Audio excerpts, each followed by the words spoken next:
Welcome, everyone, to the Out on a Limb podcast. We're cutting up here, as you can see on our intro. Stuff.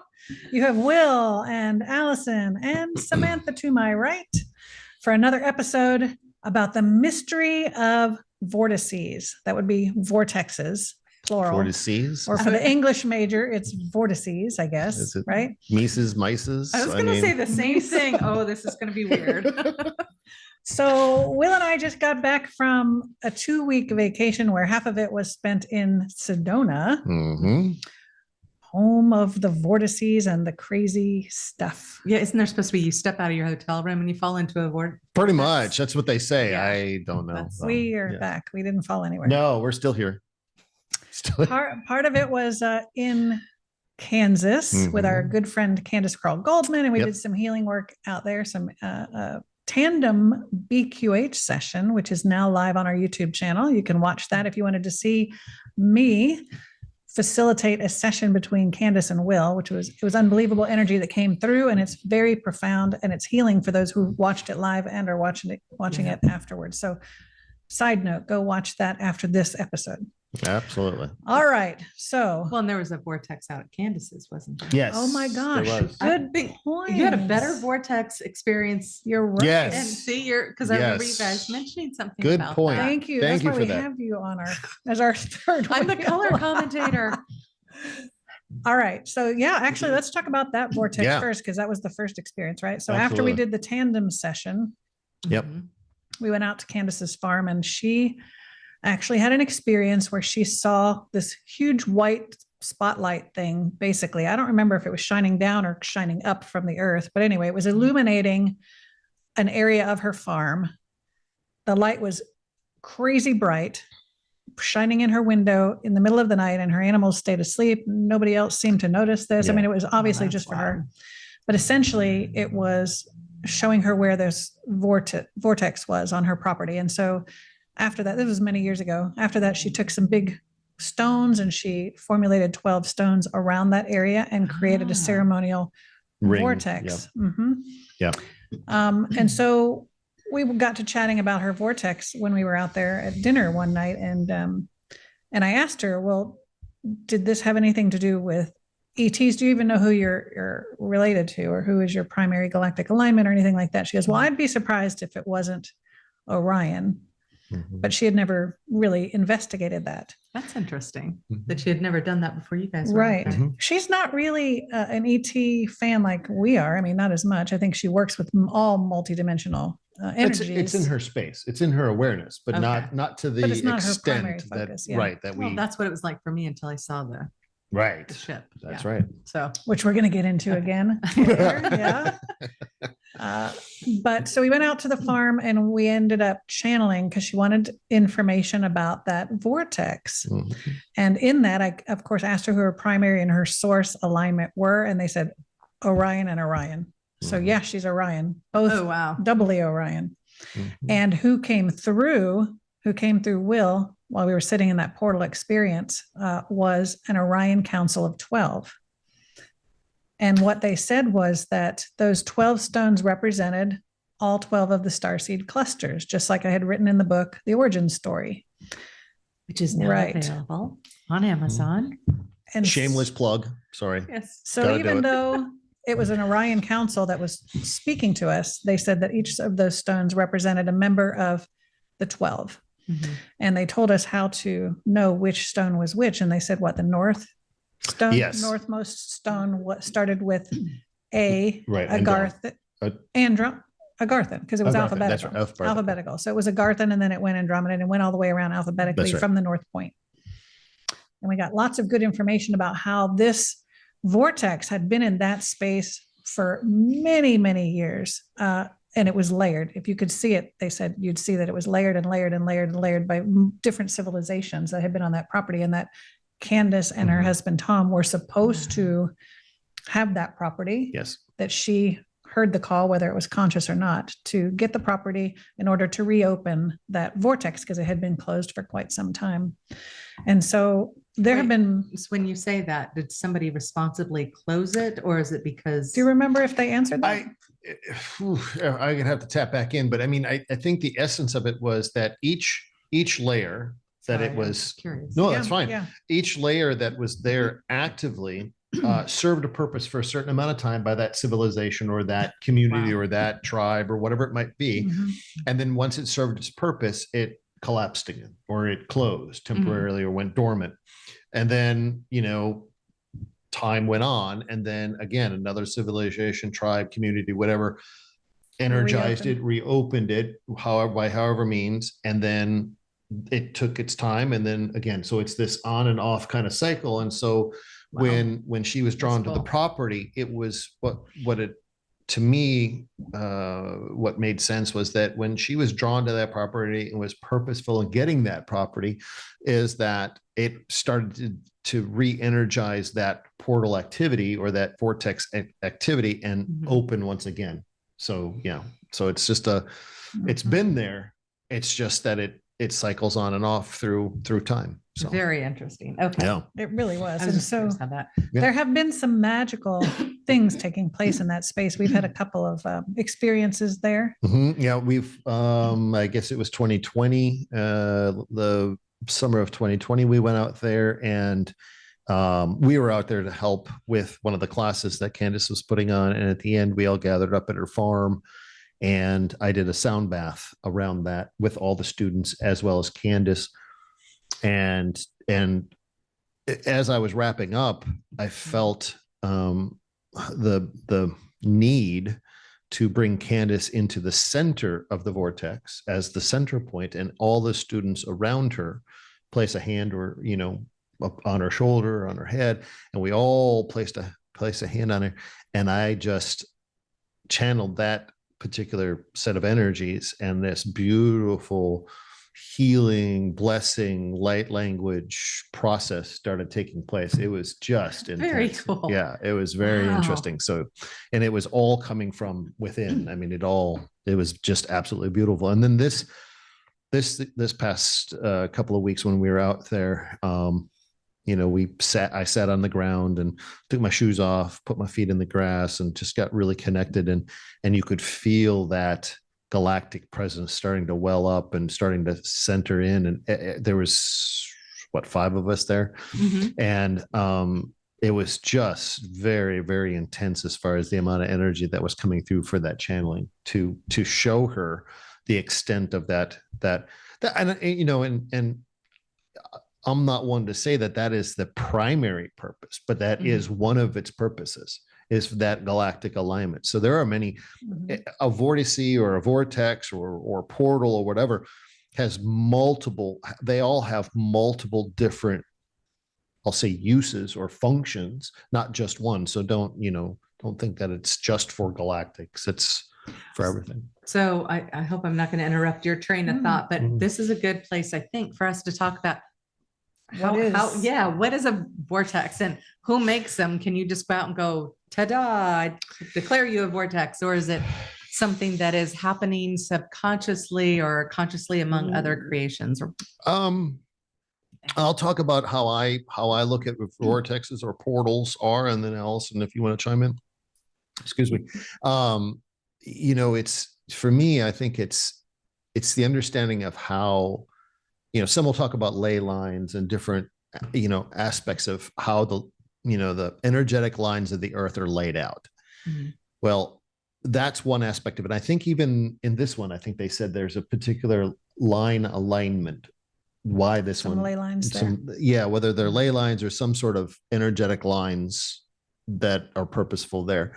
The other aspect of it is crystalline, as far as what sits beneath within the earth and the crystalline structures that get re-energized. And I think even with that, this one has some of that crystalline structure that gets re-energized, reanimated over time. So, they'll take many different forms, and the energy within them is going to be very different for each one. This one is very, I've been in some where I felt some where they really have this, you picture a vortex as a swirling set of energies, or a portal of swirling set of energies. This to me is more of this welling up or upswell of energy from the center of the earth and straight up into the, infinite. It's just there. It's like sitting on top of a fire hose, if you want to call it that. Do all of them go up, or do some of them pull down? Yes, and yes.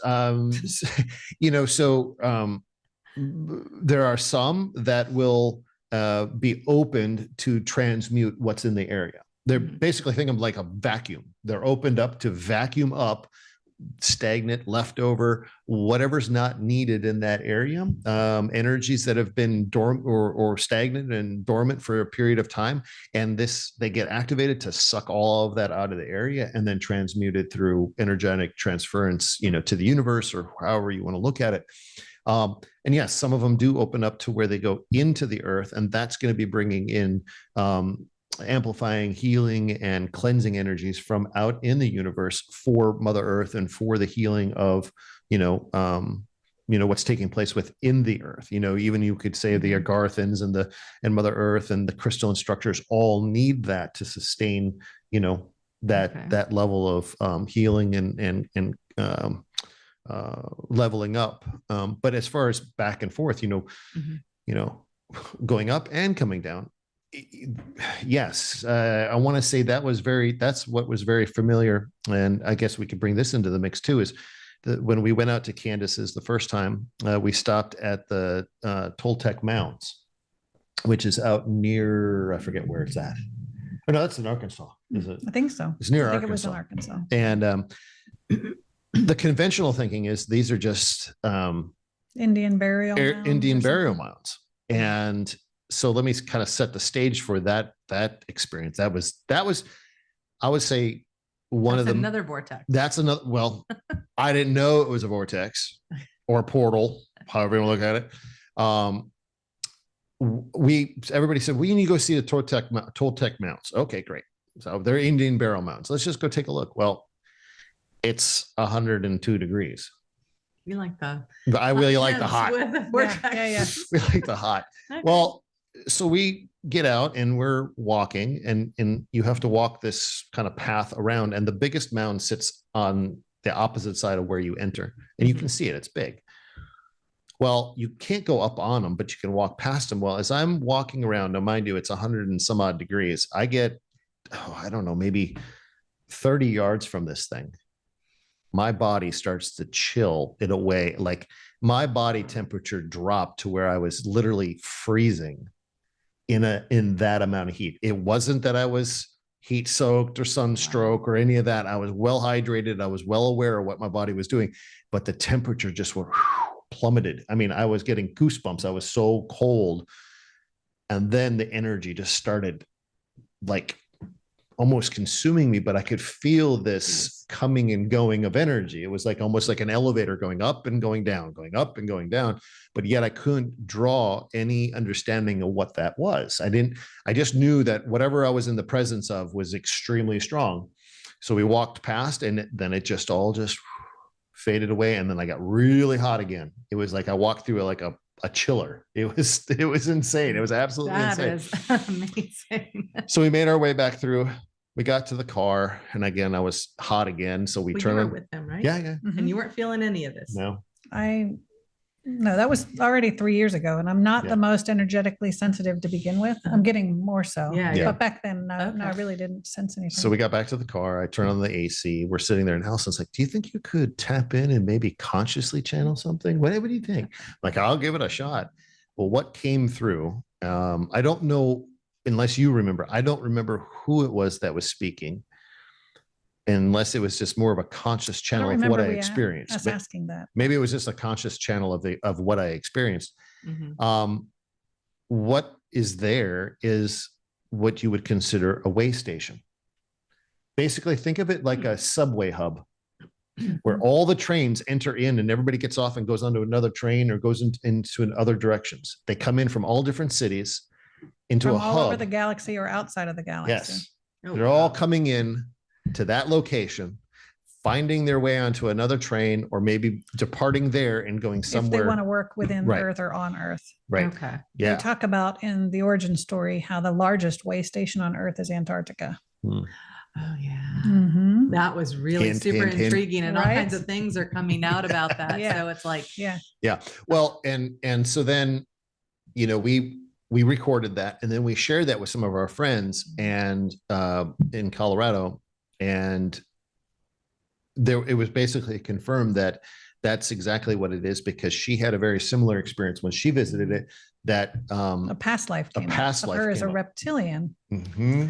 And she had tried to escape. Basically, she came asking for amnesty or whatever, because the reptilians in that she was not one of the good reptilians. she was the good one. Oh, she Yeah. was the good And she one. wasn't Okay. accepted in the baddie group when she started Okay. turning towards the light or whatever. And Yep. so she came, and It's a whole thing, and they do Yeah. talk about it in the origin story. about the reptilians. Yeah. But yeah, so Because that it's a was thing. interesting. So Yeah. to answer your question, portals are different.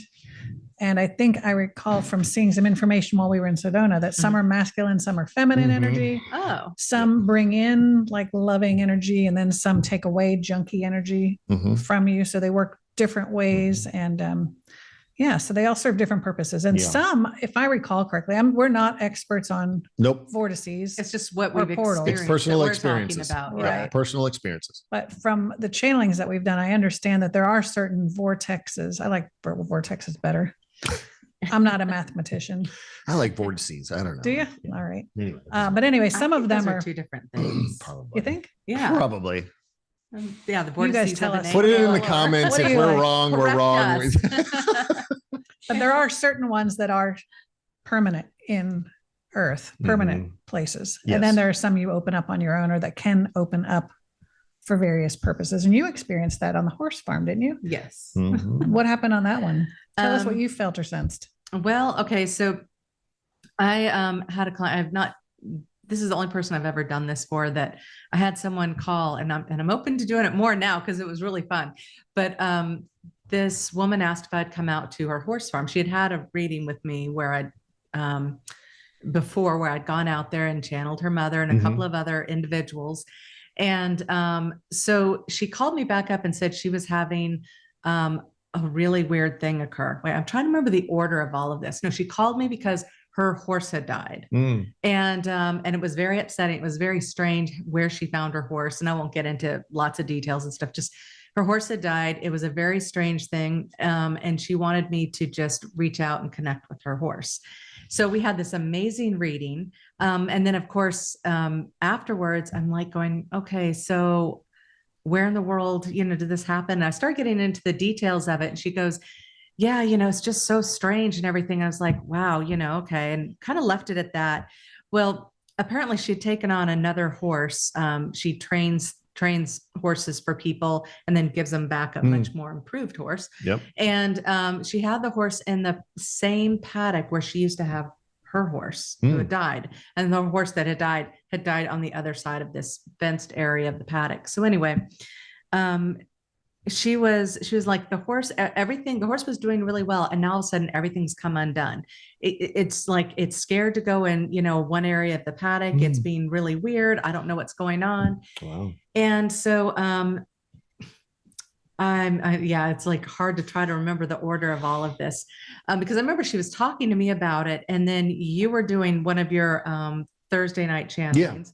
Yeah. And, I asked, what this was. Because there was several strange things going on her property. Like she had a lot going on.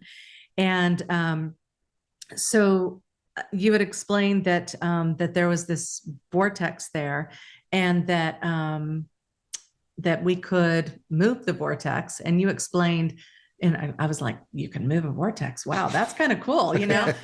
And then you explained that, or the people you Collective, channel, they explained that how to do it, Right. and they were very specific about that. It's almost like the iris of a camera. Oh, And to just like make it like the aperture. You're going to like close you just make the aperture. go smaller, smaller, Got it. smaller. Yeah.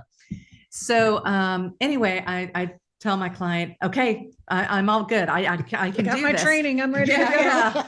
Because the collective said I could do this. That's right. You So got your permission slip. And here's the thing: you don't know what you can do until you try, and that's right. how it's a leap of faith with all of this. So I just, that intuitive nudge, I asked my daughter to come out with me. She and I had never done something like this together. We'd never, just two totally different opposite directions, but she always talks about how good she is with energy. So I said, you want to come help? And she said, yes, which was amazing. So we go out an hour and a half inland South Carolina and go to the farm. And we just, I'm making it up as I go, totally, like no script here, acting like I know what the heck I'm doing because, and I told her I've never done this before. Sure, this is gonna, so the first thing I thought is, okay, well, let's grab the horse and walk around and see what happens in this paddock. And so my daughter, as I was talking and just, observing how the horse was in a comfortable state, my daughter goes over and she's walking around this other side of the paddock and she doesn't say anything. She's just spending time over there. And so then we finally go, convince the horse to come with us. And I walk with the owner over towards that side. And the horse keeps trying to nudge us away. Like the horse is like, don't go there. And the moment we hit the edge of this vortex, like I felt like I was going to my knees. I felt this drop. Like I just could barely hold myself up. The energy was so dense. And it was almost like I'm a magnet being pulled down. And my daughter's like, this feels so wrong, Mom, and it was like, and so there's this huge tree. And so where this vortex is kind of to the side of where the tree is, but like the tree felt wrong. Everything around it, it was just, if you want to take like one of those scary movies, that's how you would describe it, the wrongness of it all. So I'm like, okay, so there is something here. Holy cow, because I had not felt it before we, I asked the collective about it. So then I said, acting like I know what I'm doing, I said, well, let's walk the perimeter and see exactly, if there's anything else going on or, and it was really cool because walking the perimeter, we ended up, we took the horse with us and I don't know, it's just really cool because we picked up on all these other energies that were there, like I guess fairies or whatever. And, just they were talking to us, some of their needs. It was just the craziest thing. And my daughter is picking up this stuff too, which was like, I'd never heard her talk about this stuff. So it's like that's cool. really cool. Yeah. Yeah. So we get around, we go walking around, like the paddock is back here. We go out this way. We walk up to the driveway, the main road, come up this way. This is where the fairies were. We come up over here and then she's got this dressage ring. So it's this perfect rectangle, very nice. And we go inside and we start walking towards the back part, towards where the tree is. Like, so the paddock's back over here and we get towards the corner and I'm like, whoa. And I said, Tessa, come here. And she walks over and she goes, whoa. Like, it was so cool to have someone verify it. And it was interesting because then this client said, we call this, it's like the freaky corner or something. I can't remember, but because the horses, like in dressage, the horses are supposed to go to all corners. The horse will never, she can't get him to go to that corner. They'll divert before they get there, like hit a wall and then turn. Exactly. So it's been a problem. Wow. Horses are not dumb. No. And the thing is, this is pretty far from where the vortex is. I mean, it's like, there's a little bit of a distance, but you could definitely feel it there. So we put the horse back in the paddock and we go, okay, let's do this. And there's flies all around and it's hot and there's Bucky and I'm like, well, we're doing this inside. Like, I know what I'm talking about. Like, okay, I can just do that. Cause you'd think you're supposed to stand around it and chant. Sure. I have no idea. So I said, we're going to try this inside first in air conditioning. And so we're sitting down, my daughter next to me, my client over here. So it's an L-shaped sofa. My client, she can see the paddock. Yeah. And it's a very still, humid, oppressive day kind of thing. And I'm sitting here, daughter here. And I said, okay, so we're just going to be playing. This is all just play. We're going to close our eyes and we're going to envision the vortex and get a feel for the size of it. And then we're going to begin to collect the energy and reduce the size. That's all I thought I was doing. Okay. Literally, that was the very beginning of this whole trip. And so sat there and it was very cool because I'm calling in for guidance or whatever. And Archangel Michael shows up and he's just a badass for me. I don't know why, but he just like, he shows up and he's got this armor, like this, a shield and a sword, like yes, we've got this. And it's kind of a sense of humor. And then that just sort of disappeared away. And he's like, I got you. Like, it's just, I'm there for you. So, I get us both relaxed and my client's keeping her eyes open. And, my daughter and I we both sensed it. We both were feeling it out. And then I'm like, okay, so let's start to reduce the size of it. And of course, I didn't do what the collective said with the little thinking of it like a lens. Right, sure. So instead, we just tried to, I think the first time we tried to grab hold of it. And we got we both were feeling so dizzy, like we were going to throw up. Vortex wrangling. Yeah, that's the thing. I'm a vortex wrangler. And so, it was funny because she and I, we hadn't said anything yet. And I finally said, I don't feel well. My client says, I really don't feel well. The client has her eyes open and she's feeling it. Yeah. And Tessa's just like, Mom, please, we got to stop this. And I'm like, okay. So I want off the ride. Yeah. Yeah. I mean, it was really amazing. And so then I said, okay, let's go. Still not listening. Let's go inside the vortex. Oh my God. And let's like I'm thinking a cotton candy machine that kind of reverse. We're going to collect it. We're going to pull it towards us. I don't know what I was thinking, but I'm like, let's do that. Right. And I think that I had these ideas because it was just to experience the energy. Sure. So she and I both, we're envisioning being inside and we're trying to pull it. And I said, I can't get a hold of it. Like once I think I have a part of it, then it slips. And she goes, Mom, this is ridiculous. Like I'm pulling here and there and then it's gone, So we're like, okay, this is stupid. So that was, I guess, cotton candy vortexing or something. Right. I don't know. So then I said, we're going to do what the collective said. We're going to envision it. And we're going to take this, we're going to take our energy and make it smaller by thinking of it like, the what did you call that? The aperture, iris or aperture. Yeah. We're going to, wind it down like that. And so, we did, we just started thinking of it. And I said, how's it going? She goes, Mom, it's working. And, the thing is, it was amazing how we were able to just funnel it. So then it cause I think this was a really huge, think of, the size of a big living room, and so we had gotten it down to a beam of light. Nice. And I said to her, so how big is it for you? It's like, how big is this vortex of light for you? And she, she's like, it's about I think, I'm bad with size, Mom. She's like, I don't know, 3 feet. And I said, okay, it was weird because I said, it's like the size of that trunk of the tree. And she goes, yeah. So we're like, okay, we got this. Now what do we do? Because, and so it's like, well, we got to move it. Because I didn't know the concept about closing it down. So we're going to move it. And all of a sudden I realized if we're going to move it, where are we moving it to? And so I'm sitting here in this mode, but having to open my eyes up and talk to the client. Where would you like your vortex, man? Yes. I said, we got to move this. And she said, well, just move it onto the property next to mine. And I'm like, that doesn't feel like that's, a legit thing to do. And she goes, no, it's okay. It's used for hunting land and no one's allowed to come. No one comes near my area. Yeah, that makes sense. And I said, I don't know. And she goes, look, excuse me. She said, the people are from Florida. It's okay. I said, all right. Not anything bad about Florida. It was just funny. They're not locals. Okay. Yeah, so I got you. So, we begin to, my daughter and I focus on this and we're both, envisioning the vortex and we're having a hard time moving it. And I said, think about from the very bottom of it to the very top. It's like we're kids playing. And I remember as we were trying to move it, it was so hard to move. And Michael suddenly appeared and he said, why aren't you bigger? I was doing it thinking of my size and this huge thing. Right. And he told me to make myself bigger. And I said, Tessa, be big, move it the same size as the vortex. She did. And we both could move it then. Wow.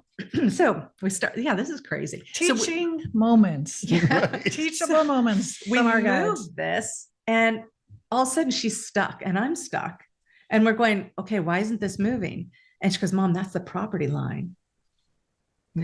You have to have permission to move it onto another piece of property. So I said, be right back. So I go inside my mind and I'm imagining that property and I'm just asking, is it okay? This is a very gentle, small vortex now. Can we move it across? And it's just feeling out the energy. And then there was a nod and acceptance. Wow. So I feel like I'm making this at me. You had to be there. It was so crazy. So we move it across the property, and now it's like 10 feet across in the other property. And I'm like, okay, well, we're not done. I'm thinking we're done, but no, we're not done. Because I kind of kept checking with myself going, I can wrap it up now. No, because how do you get the vortex to stay there? Right. You got to anchor it. Yeah. Yeah. So I said, okay, Tessa, you got to hold this in place while I anchor it. Like, how do I know this? And so I go down into the base area of the earth and I ask for this acceptance of it being anchored here. And so, yes, that's cool. And so I got it anchored there, but what's not to make it? I don't know why it wouldn't go straight up. It wouldn't, I'm thinking, how do you keep it here? And I'm like, well, I got to anchor it up here. Okay, well, what do you attach it to up here? And then all of a sudden it's like, oh, ley lines. Okay. There you go. So because I've seen ley lines, I know people talk about it being on the earth, but I've seen them in the sky. Like superimposed, inside of a building. I could see the sky and see the ley lines. It was weird. So I know that I can attach it to that, but the ley lines aren't close by. So I'm like, but I can do a bridge. Yes. Ooh, okay, this is just thinking on weird. your feet there, Samantha. I was problem solving like crazy. So I create this attachment to a bridge going between two ley lines.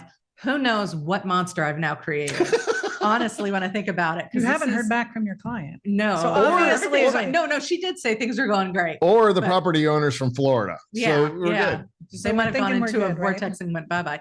So then I'm like, great. Okay, Tessa, kind of release from it and see how it feels. She goes, Mom, it's staying. Like she could sense all of this too. Sure.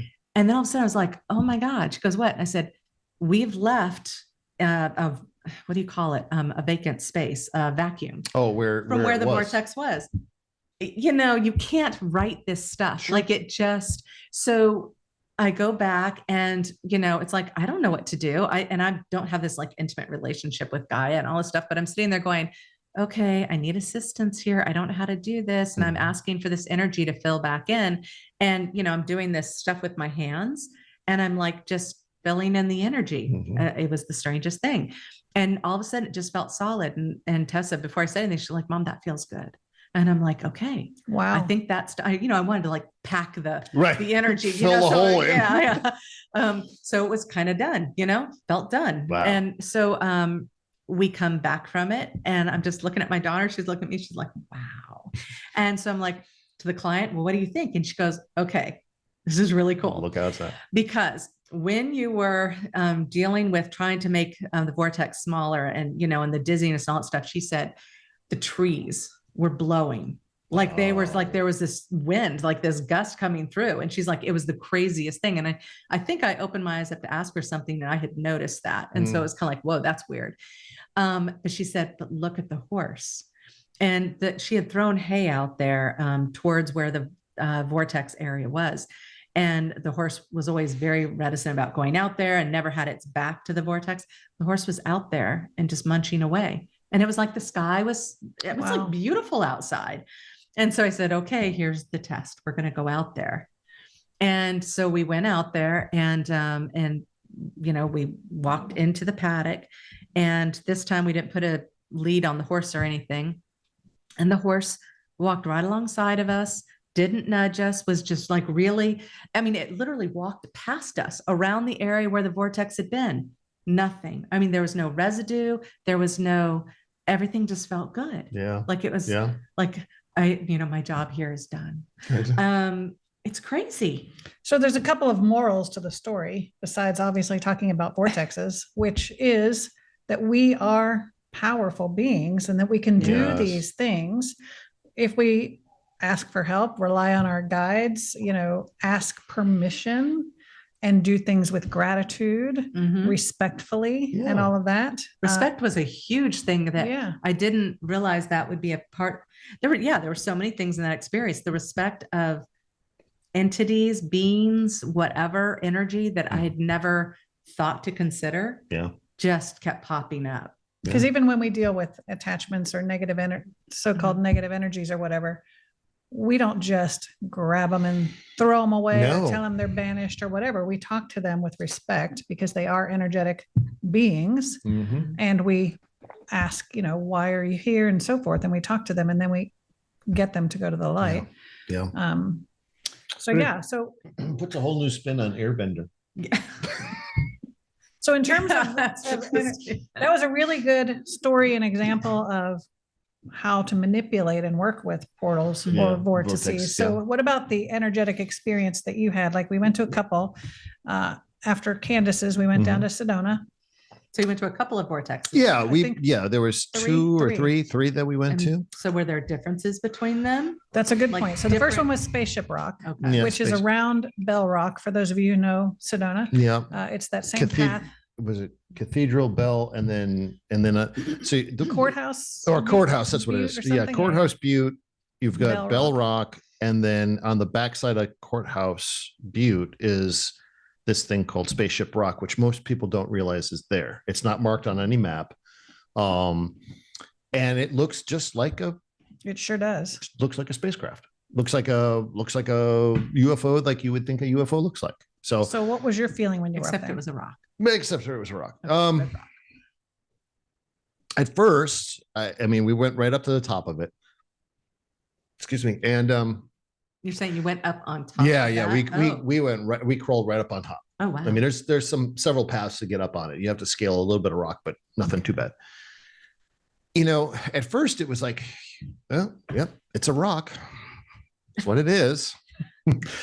So, right. I don't want to take anything away from anything, but it was just a rock. But then I thought, you know what? No, I'm just going to sit here. I'm just going to lay down and just, get comfortable. And that's what I did. I put the little bit that I had, I put under my head just so I could lay down, and I laid there. It started just relaxing into it. Mm-hmm. And I could feel a deep, I don't want to call it a vibration. It was different than a vibration. It was like a very settled energy. And as I tapped into that subtle energy, I did drift into kind of a meditative space where I was shown like lock tumblers, but not like a lock, like you put a key in that, or like a dial lock. This was, I don't know if, and maybe I'll put a reference to it in a picture or something, but in Tibet, you have these cylinders that they spin, prayer cylinders, I think they're called, or something like that. Anyway, they spin them and they've got symbology on them and stuff. It was something very similar to that, but it was horizontal, and there were 3 of them, and you had to spin them in a certain direction and interlock them to open up to get inside.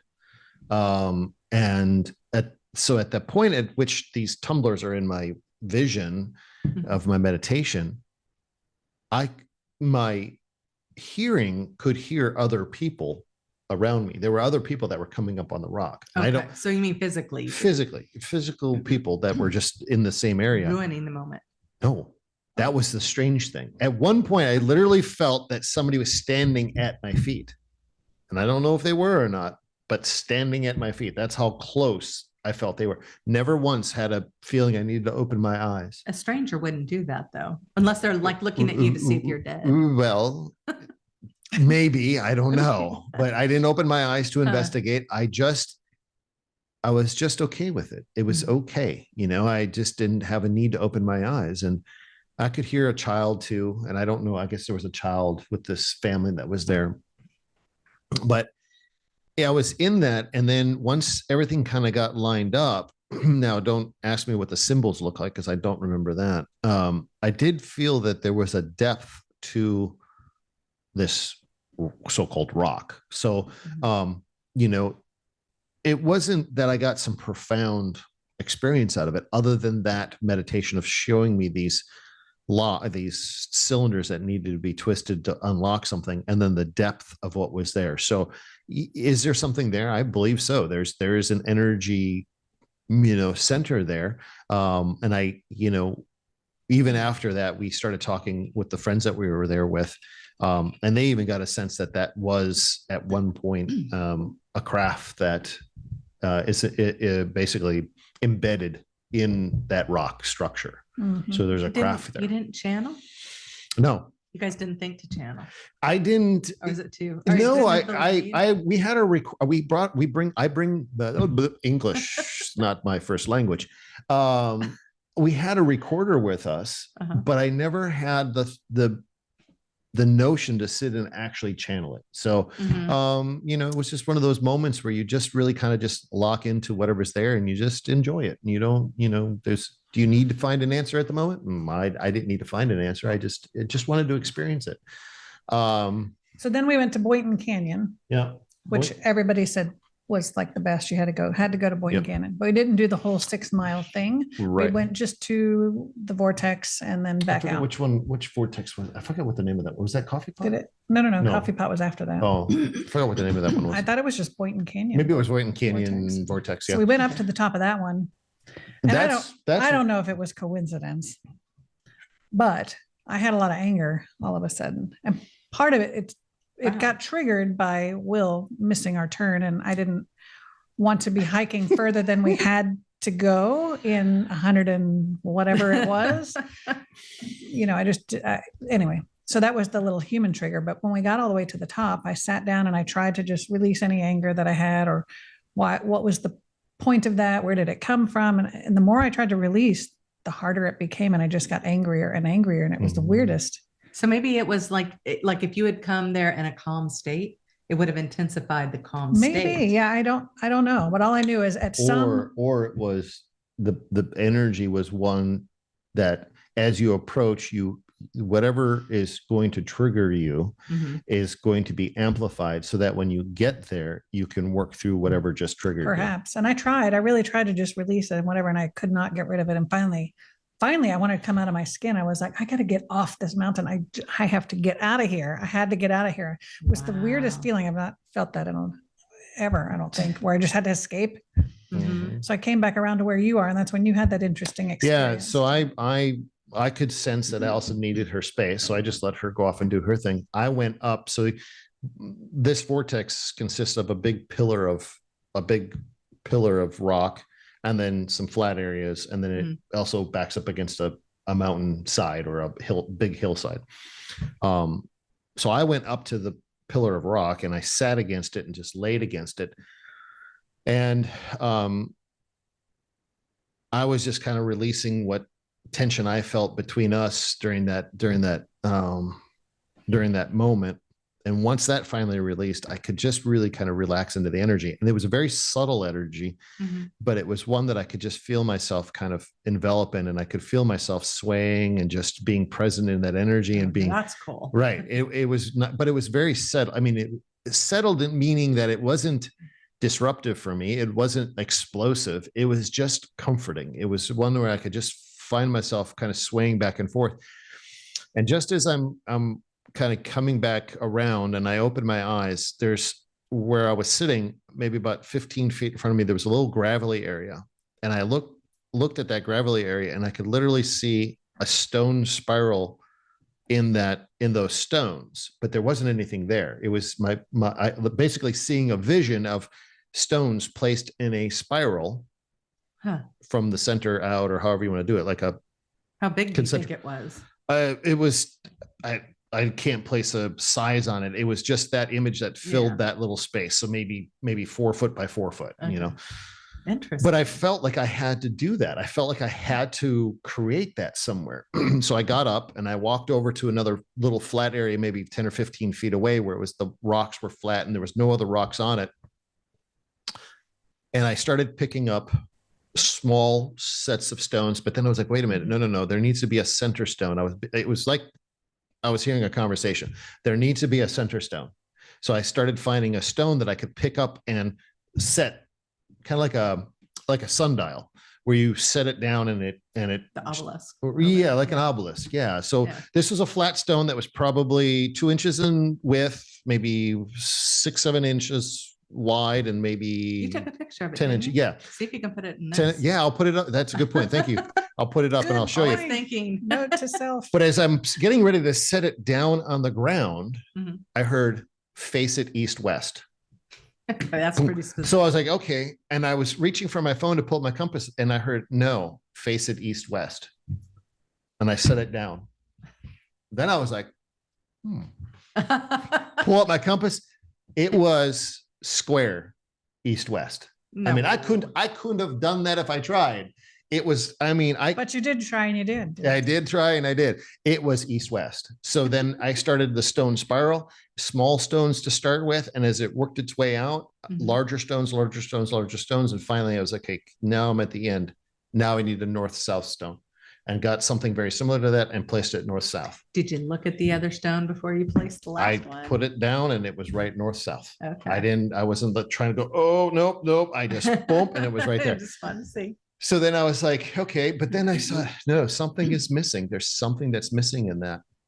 And I went down, I took my 3 fingers and I started from the center, and I took my 3 fingers and went concentric circles all the way around, 3 circles or 3 lines in the sand that was there.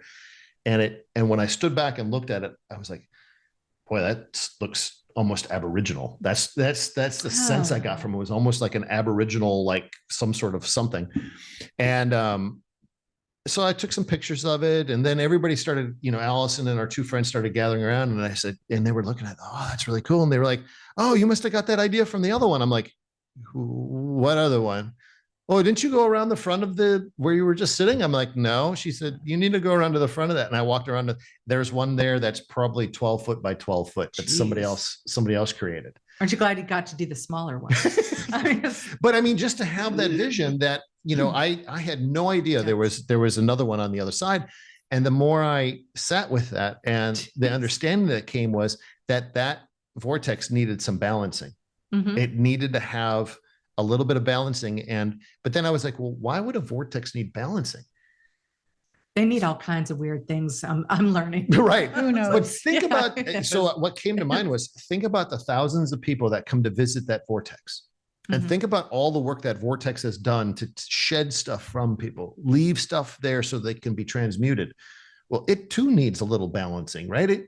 It too needs a little tune-up from us. Yeah. Not leaving something in a bad way, or getting rid of something that we don't want, but giving it something that it needs. And by it showing me the vision of that concentric circle of stones, that's what it needed. So yeah, and honoring that. Right. And we left from there and went to Coffee Pot Rock, which was a fun little hike. Yeah. But I think the consensus was none of us really felt anything there. Yeah.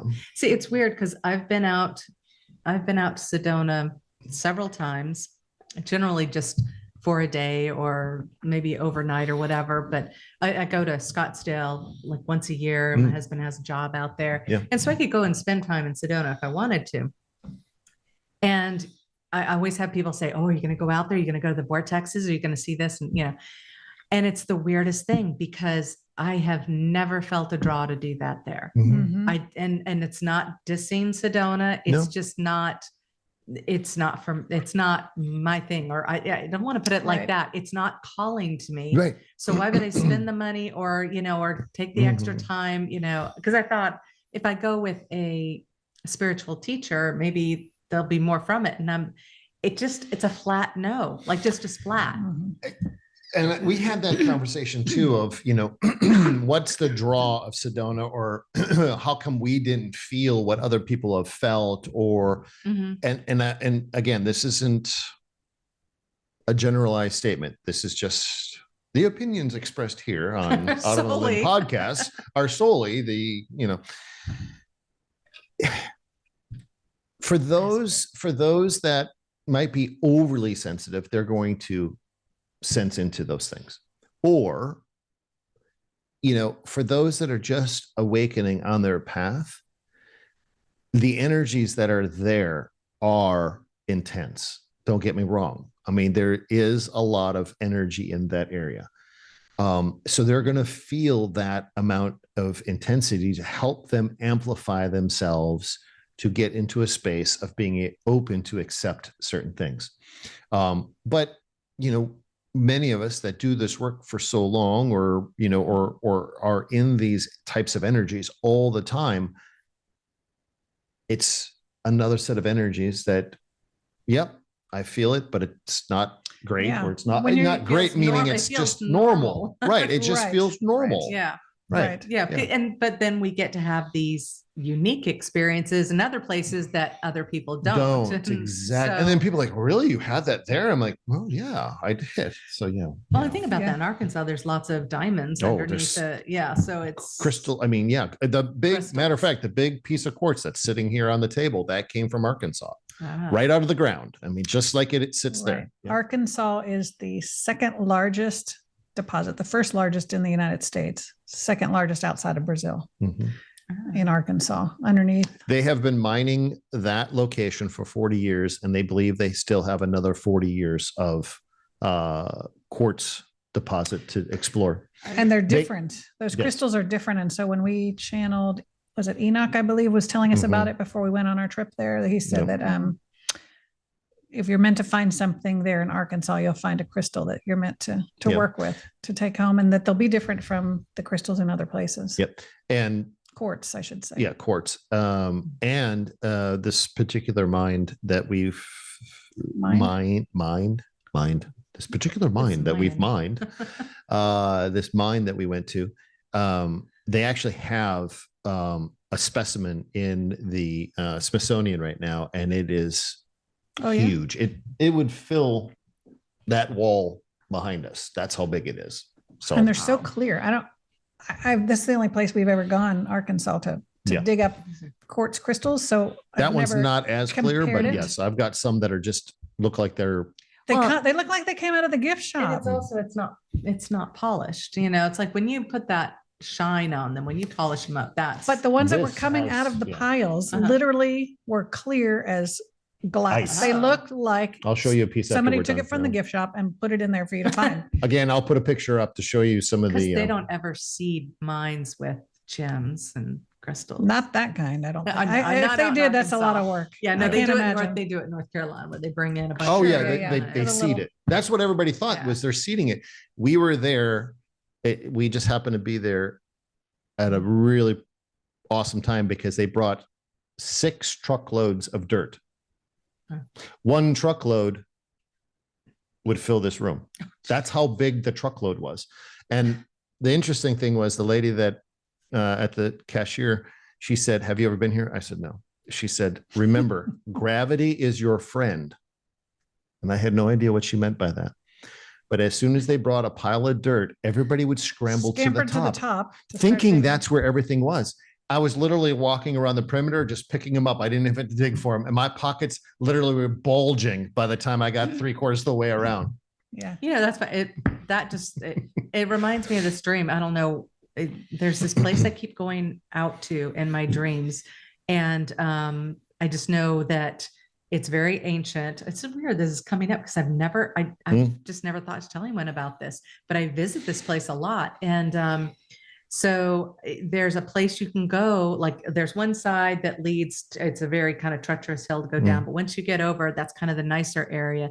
And there is a burial place that it felt like it was used during, I want to say like baptistry time. Why am I saying that?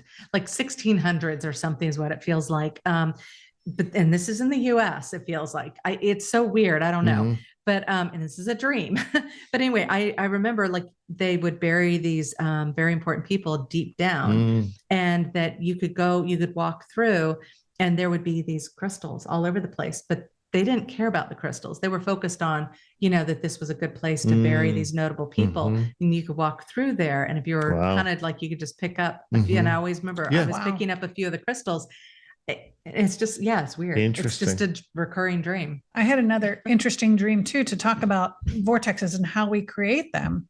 And so in this dream, I was in a house. We were a bunch of us were in the living room watching TV or doing whatever. Nightfall came and I decided I'm going to go to bed, but I stopped by the bathroom. And this is weird that it happened in the bathroom. So I'm sitting there on the toilet in the bathroom and I have this need to put my hand on the floor and then one hand up in the sky. And all of a sudden it started spinning. And the spinning actually woke me up. And I was like, wow. I wanted to know what we were doing there. I was basically creating a vortex there, and I was spinning in it, and then it woke me up. But why would Like, it choose for you to be in the bathroom? Who knows? Yeah, but that's so cool. Could you really feel like, was it making you feel nauseous at all? I wasn't nauseous, but I could feel the spinning, and that is what literally woke me up. And so we channeled about it, and I asked about that dream, and they said, that's what you're doing when you work with clients, that when we clear things or entities or whatever, that I'm actually creating a vortex for them to go on up and out.